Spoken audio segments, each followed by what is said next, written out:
On today's Tech Help for Churches, 8 reasons to consider WordPress for your church's website.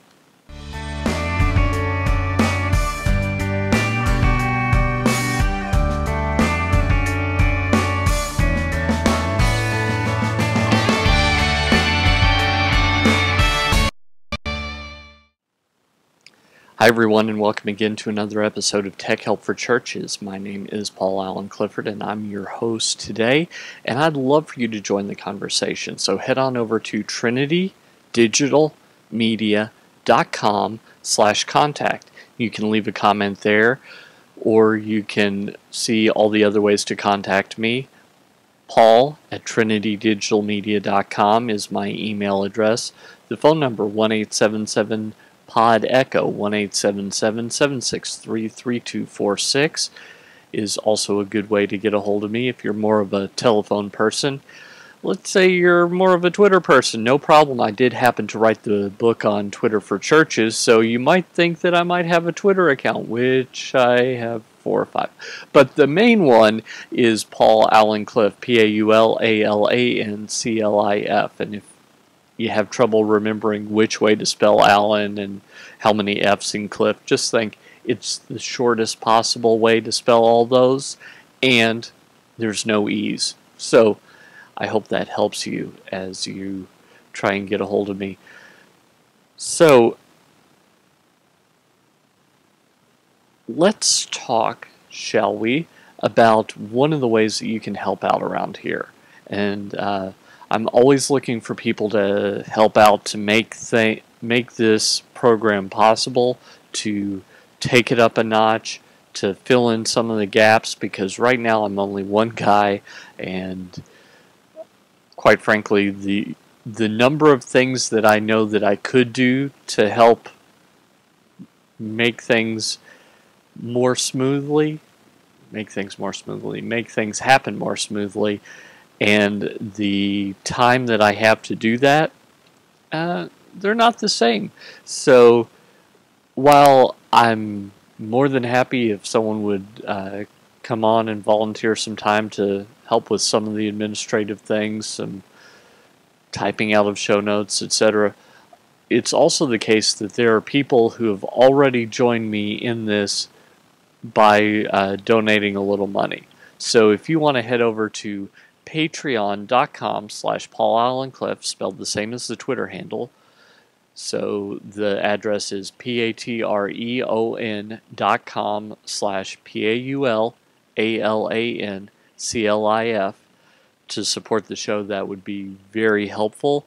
Every dollar helps, and you can support for as little as $1 a month, or I've got special gifts for people that do more than that. So I've got people at a couple of different levels, and the $1 a month level gets my eternal thanks and gratitude. The $5 a month level gets one of my books. So, and it just goes up from there. So I'd love for you to join me in making this show possible, because really my dream is that there would be no church anywhere in the world, or no Christian ministry anywhere in the world, that has technical questions that go unanswered. I would love to be that resource, and while I don't know everything about technology, I would love to bring in more and more experts so that we can answer all the questions that churches all over the world can have, and donating to Patreon in my name would be helpful to make that dream a reality. So let's start talking a little bit about WordPress. Last week on Tech Help for Churches, I told you all about some considerations that you may not have thought about if you're thinking about going with a proprietary web host. Well, let me tell you what I recommend and why I recommend it. So I'm recommending WordPress.org, not to be confused with WordPress.com. WordPress.com is the for-profit arm of WordPress, but their system is more limited. What I want you to do instead is look at WordPress.org. WordPress.org is the open source backend for WordPress.com, and it's much more flexible. So let's go through some of the advantages of going with the WordPress.org installation on a server that you rent space from. And by the way, you don't actually have to rent space for it. In the US, for example, 501c3 companies can get free WordPress, free website hosting through DreamHost. So that's most churches in the US could get a free website through DreamHost and then put WordPress on it, which is free, and they'd have a great website, or the great skeleton to build a website upon. So that is one of the advantages, by the way, is cost. WordPress.org is free. Free, free, free. I have a friend who says, if it's free, it's for me. Well, you might also guess that he's a WordPress developer. So he loves WordPress. It is just for free. It's remarkably powerful. Now, there are other free content management systems that are much more flexible than WordPress, but in my opinion, WordPress provides a great conjunction of ease of use and power. So those are a couple of other things that I want to talk about. Let's first talk about ease of use. Now, the initial install took me a little while to get through because I hadn't done anything with MySQL databases or anything like that before. Now, I've been using WordPress for, I want to say, 7 years or so on trinitydigitalmedia.com. It took me a little bit of time getting used to it. Before that, I was using Blogger. But once I got that installed and made the switch and just went through my back catalog of blog posts, putting them into categories and the like, all of a sudden, just a whole range of possibilities opened up for me. So, in creating a new post, you log in and there's a new post button, and you can just write in the WordPress backend very similarly to how you can write in on Google Docs or Microsoft Word. It's actually pretty straightforward. Now, if you want to get in and write the code, the HTML for some things, you know, to bold something, you write the appropriate code. To write a link, you do the href equals that. You can do that, but that's a different button. So you can train a pastor or an administrator or someone like that in your church to do the basics of content creation in just a few minutes. And it's not all that hard, and you can go back through, you can set it up to where if they have issues, like if they're always doing things to the text, that it needs to be edited or anything like that, you can also set approval layers, so you could have them just write the text and then you can go back in and format it before it's actually shown live on the website. So that's something that I'm really a huge fan of. For example, ChurchMag, CHURCHM.AG, is a site that I write for about monthly. And they're built entirely on WordPress, and they've got tons and tons of authors. And so what happens is people write an article and then it's set for approval. Then Eric Dye, who owns the site, goes through and approves the content. So it's not the case that someone could just go crazy and go off the reservation and talk about how the Bible is the mark of the beast. Don't get me started on that, because that's self-referentially not true. It can't be true because, anyway, sorry, just one of the things that I've seen online that I want to argue with, because I'm not fully sanctified yet. But, so someone can't go crazy on the site and have it go live because they just don't have that as an ability. So you have, I guess, the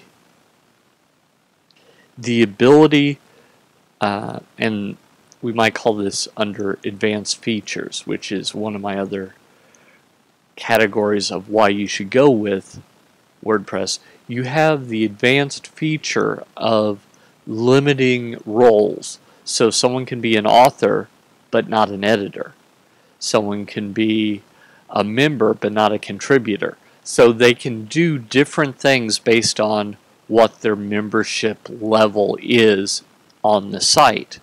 And so counterintuitively, you might think that you'd want your pastor to be the editor, but it could be that there are too many details there that the pastor really just doesn't have time to deal with. But it would be helpful if the person in charge of the website was an editor, an owner of the site, and could tweak the design and such, where the pastor might just be a contributor or a writer and put in information, but not necessarily hit the publish button, or not necessarily tweak the design on a week-to-week basis. So that's one of the advanced features, is the ability to set different roles. One of the things that I really like about it is its flexibility. So while WordPress was designed as a blogging platform, it can be a content management system. So the way a blog is typically organized is reverse chronological. So your most recent blog entry is the one that shows up first, then the second most recent, then the third most recent, etc., all the way back to the very first post. That's the blog style, but you also have something called pages. Now, pages have the ability of being out of the reverse chronological order. So you can have an about page, for example, and the about page isn't, the order of the pages isn't changed by the indication of the time with the about page. If the about page was written a year ago, no problem. It still shows up on the main page, maybe in the main menu. That's up to you, actually. And it's not related to a day. If you change it today, it's not going to show up on the front page in a way that you don't want it to. You just have some flexibility there. You also have flexibility in the servers that you can put it on. So the services that I talked about last week, some of them are very, very good. But if you choose, for whatever reason, let's say they get too expensive, let's say you just don't like them, maybe the customer service isn't good, whatever the reason, doesn't matter. If you choose to leave one of those services and you decide that you want to go with the new web host, you've got to do everything from scratch. Some of them allow you to export the content, but the design has to be redone. A lot of things have to be redone if you're using a proprietary system, With WordPress, you can stay with WordPress and change your web host every day if you wanted to. And there would not be a problem with it whatsoever. You could move your design from one web host to another, to another, to another, and from the standpoint of the people looking at your website, that wouldn't change. They wouldn't see any difference. And yet, you could change from shared hosting, which is kind of the low level, all the way up to a private server or multiple servers, and people just wouldn't see a difference in there whatsoever. So that's another thing that I really like, the flexibility of the implementation and the servers. Next, let's talk about import and export. So let's say that right now you have your information on another service. There are importers that will allow you to import from those other services into WordPress. And you can export a document from WordPress and get all your content if you wanted to go to some of the other services. So there's a level of flexibility there that you just don't have with some of the more proprietary systems. The better ones do have that as ability, but not all of them do. Next, let's talk about support. If you have a problem with WordPress, it's such a large install base that someone probably also has the same problem, and they've probably figured out a solution. And new features are added all the time, either through plugins, which it has a plugin architecture, so if you need a calendar plugin or a podcasting plugin, or just fill in the blank, editorial calendar is one of my favorites. A social media plugin, I use one of those as well.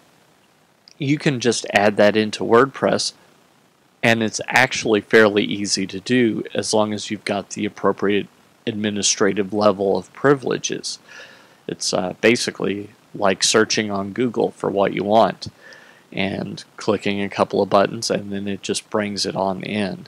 So that's really nice to have the support of a large community that built WordPress, built the plugins for WordPress, and can help you solve problems and extend WordPress. I've already talked a little bit about the availability of it, that you can get it pretty much anywhere. Unless there's some sort of